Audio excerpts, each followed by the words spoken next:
Anthony, great to meet you. Thank you for taking a minute out today. I appreciate it. Of course. Thanks for having me. You bet. So let's start with something that was very momentous for all of us, and I know we're getting fatigued by talking about, which was surviving the pandemic. How did you get through it, and how did it change the way that you do things now? It's really interesting. So through the pandemic, one of the company that I was running at the time, and I'm still a part of, was a manufacturing company. So we didn't really have the opportunity to work remotely. Like you can't run machines remotely.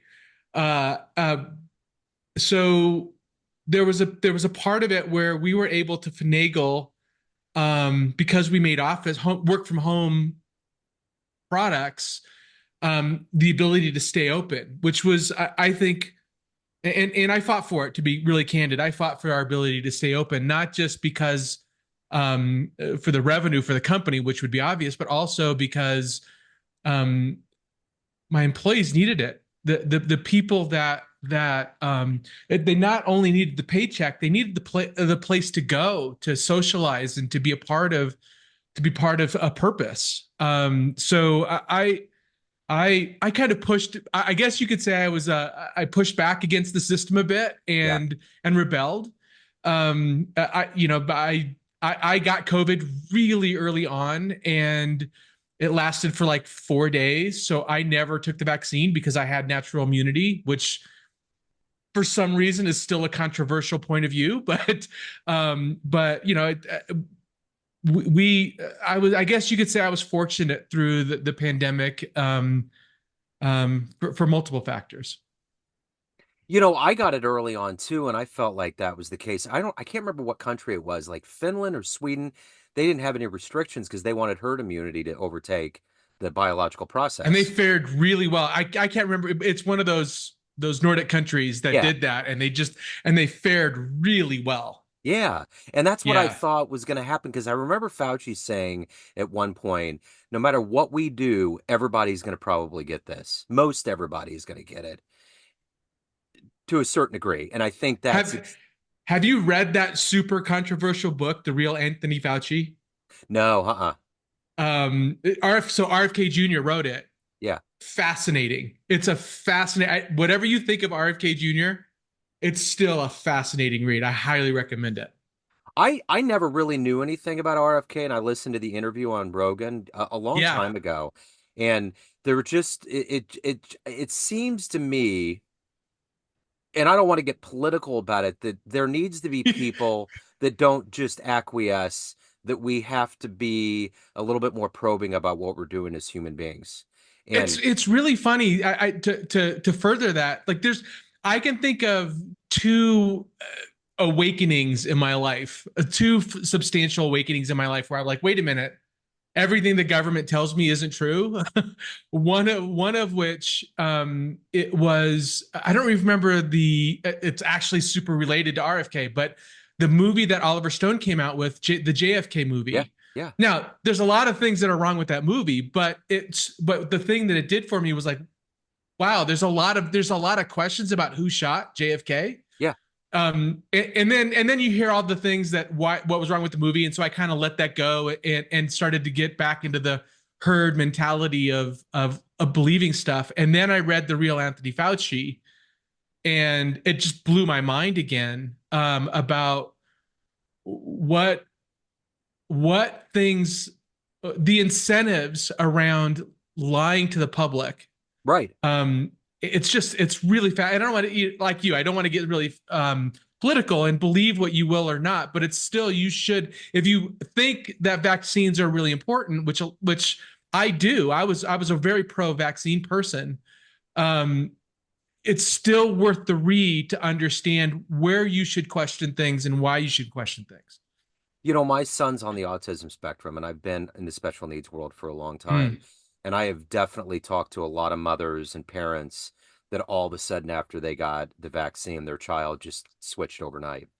So I know that there's undeniable things that are happening with the cocktails that we do put in our bodies, but that doesn't make me anti. That's not what I'm saying. What I'm saying is, what is the correlation between these things that we put in? And all of our DNAs and biologies are different.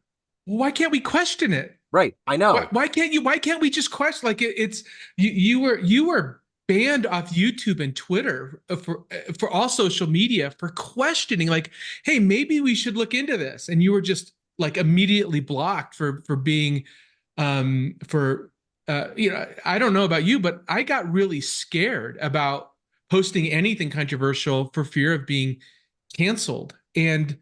Um and I'm glad. Honestly, I'm glad that that's changing. Yeah, the Orwellian thing's very, very bizarre.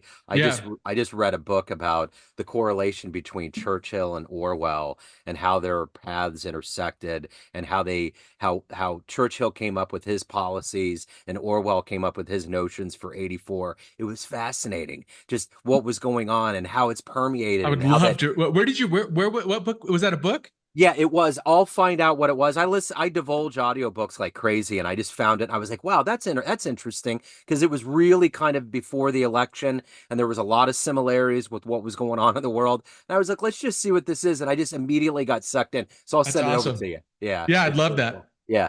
So let's get into the good work that you do as an entrepreneur, and I want to do it this way. I'm going to put you in front of a bunch of grade schoolers at career day, and one of the kids is curious. He's in the back of the room, and he's like, "Hey, what do you do for a living?" What's your answer? I build stuff and then sell it to other people. It's that simple. If you're Yeah, talking to grade schoolers, right? yeah.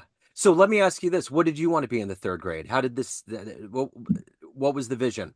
I wanted to be a professional football player, Okay. and unfortunately didn't have the body talent or skill to actually play that out. So, um, yeah, but firefighter, fight in the military, Yeah. football, all of those, all of those traditional things is what I wanted to be when I was growing up. So are you a Broncos fan? Yeah, it's hard not when you live in Colorado. It's hard not to be a Yeah. Broncos fan. Like it's the whole state turns orange on NFL Sunday. So I wouldn't say I don't have a fantasy football team. I don't have a hobby of being an avid NFL fan. But yeah, of course I'm. I don't think my neighbors would talk to me if I said I wasn't. Yeah, right. Well, and I find it interesting because I've been up there when there's been a game, and it's like here in Kansas City. Everything's red, everything's ready to roll. But that Russell Wilson thing's really weird. Like he It left was. the biggest bust in sports history, and now the Steelers are doing good. They're 9-2. It's like, how did this happen? I think it actually has a connection to entrepreneurship. Um, Oddly so. So when Russell Wilson came to Denver, Yeah, I think the leadership made a really big mistake by allowing Russell to believe his own PR about how great he was. yeah. They gave him special privileges, a special training room. They gave him special coaches and essentially isolated him from the team. Well, they allowed him to isolate himself as the team and believe his own greatness. Yep. And he was fed a huge dose of humble pie. And and maybe that humiliation changed his attitude when he went into the Steelers, and it made him double down on the things that made him great in the first place. That is such a great way that you wove that into this. It's such a good metaphor because it's totally true. That's what I was thinking. There had to be a level of him that knew all the press was like, what a horrible sports transaction, one of the worst ever. And then to try to find redemption just probably shows the level of integrity he has. And The time as an entrepreneur that you need to be worried is when you start feeling good about yourself. there you That's go. the time that things go sideways. Yeah. So let's go back to your beginnings. You said you're from California originally? Yeah. Okay. Take me back to your childhood and what were these seeds that were planted into you that transitioned from the traditional being a firefighter and an athlete to becoming an entrepreneur and to doing all of these things that you do to transform people's lives? So I trying to think of like what's the inciting incident, right, of me becoming an entrepreneur, and fundamentally it comes down to I sucked at school, and I'm a terrible employee. So the only way I could earn a living was to work for a boss that would put up with me, and that's me. so so, um, you know, I got fired from McDonald's. I worked at Brookstone. I got fired from Brookstone. I got fired from a ton of jobs just because I couldn't fit into stupid processes that didn't make sense to me. Yeah. And in hindsight, those processes weren't stupid. They just were stupid to me. Like Yeah. I was too egotistical to follow somebody else's rules. And now as I'm getting older, starting to respect people's, the understanding behind why those rules exist.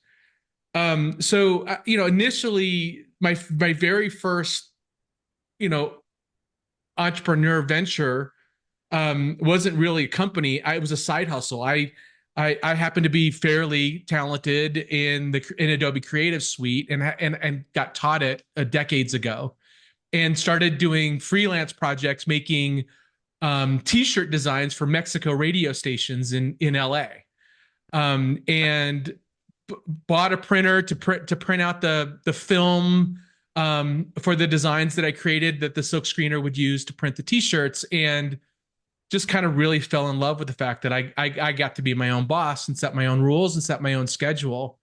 And also, there's something about impressing a customer that is more satisfying to me than impressing a boss.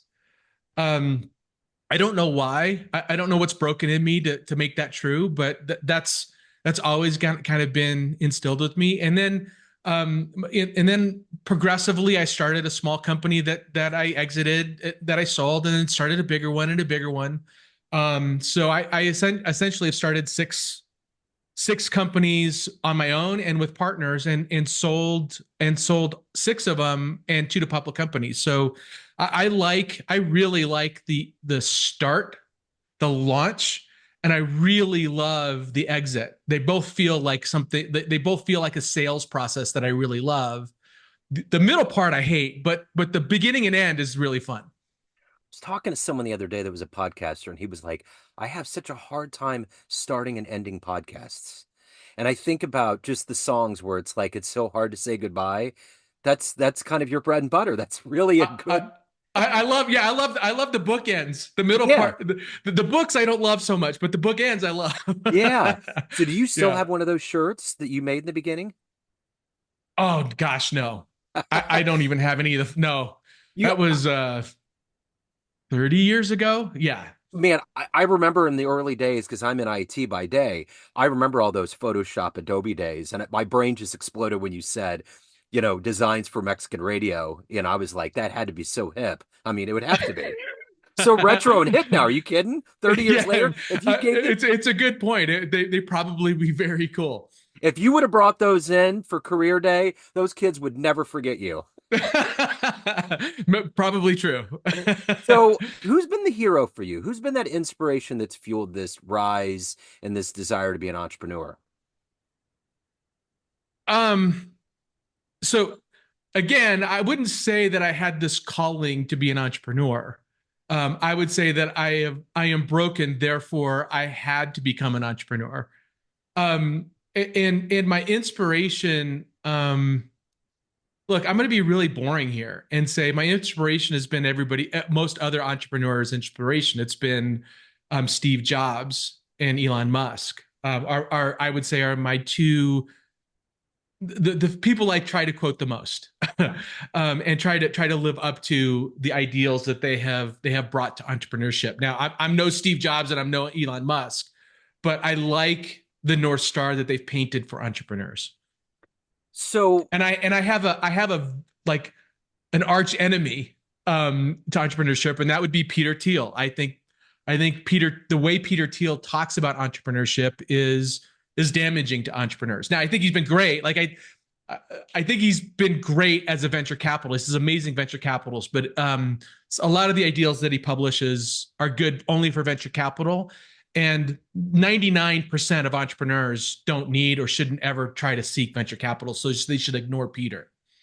it's interesting. I learned so much from the entrepreneurial mind. I don't think I'm more of like a right brain kind of guy. I'm more creative, but I'm always fascinated at the logic. And the best thing that I heard about being an entrepreneur at one point was Don't go into it with the mindset of making money and doing all these things. Go into it wanting to solve a problem.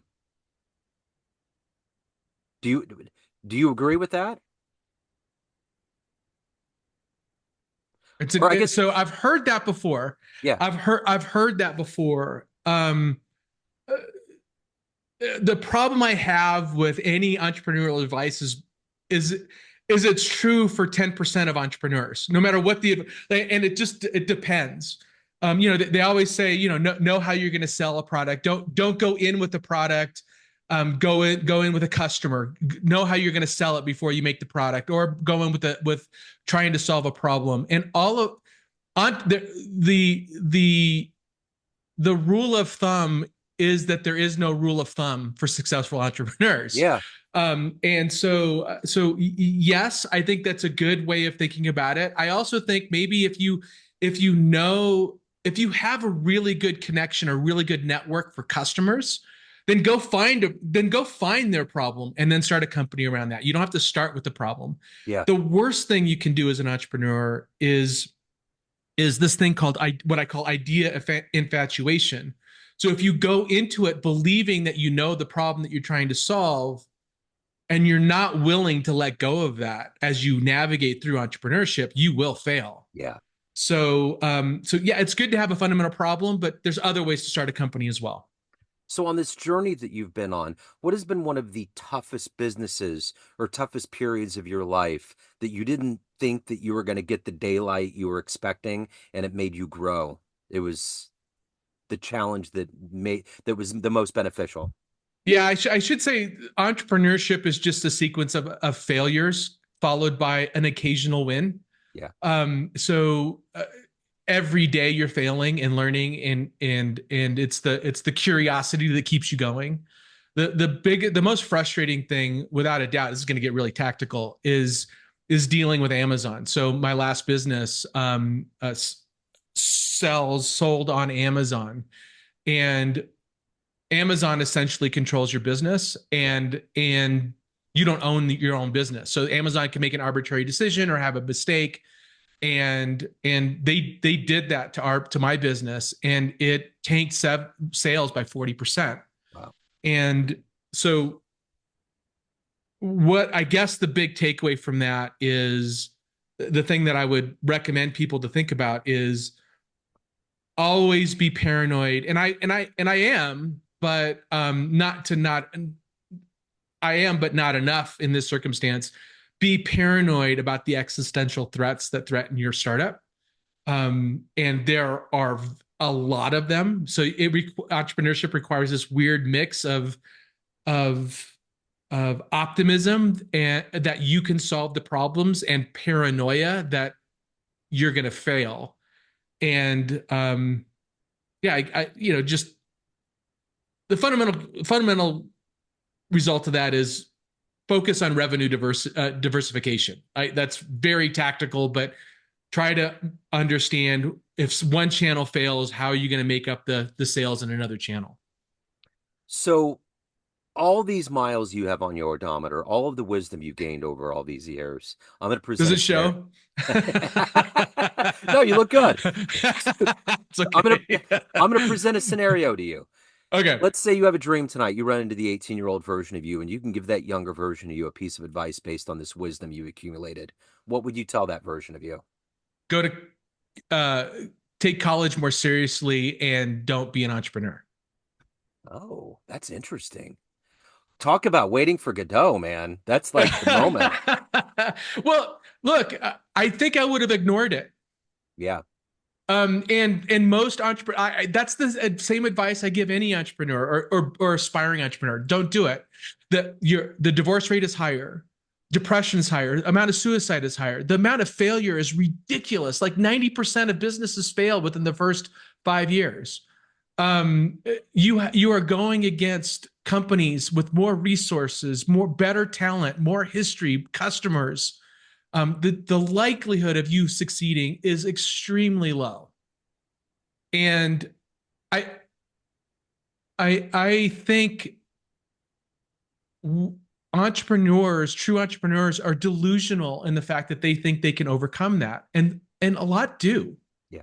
But I think the ones that really struggle with success are the ones that don't go into it with the mindset that you're likely going to fail. Therefore, you need to operate as if you're going to fail. That's interesting. So, of all of these things that you've done and evolved into, what are you the proudest of? I don't think about it in those terms. So what am I the most proudest of? Um, you know what? This is going to sound hokey, but the relationships that I've built. Yeah. I have lifelong friends from partners and folks that have chose to work for me. Um, the fact that I haven't made many enemies. That even when I've had disputes with folks, we've been able to navigate and still remain good friends throughout those disputes. So I think that's probably the hardest thing is to not let your ego get in the way of negotiations with partners and employees and friends. Um, and I guess that's something I could be proud of. So, we're going to tunnel down beneath everything that we've discussed, and we're going to get a flashlight and shine it into your psyche right now by asking you Okay, this. okay. Everyone has a perception of you, family, friends, clients, everyone around you, but you run the show. What's your perception of you? Who do you think you are? I'm a blue collar entrepreneur. Okay. Um, I love to focus on tactics and getting rolling my sleeves up and solving problems, literally both with my hands or with with my computer keyboard.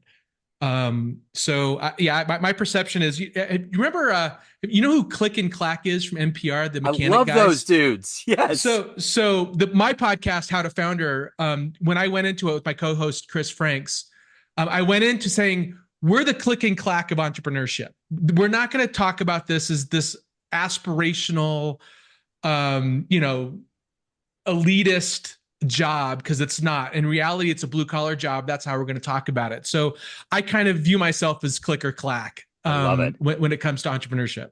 I miss those guys. So let's go back. Let's do a little fantastical before we get out here. You mentioned football in the beginning. If you can get into a time machine and go back in time and see one game, and it can be any sport, but I just picked football because you mentioned it. What game would you like to be in the stands for?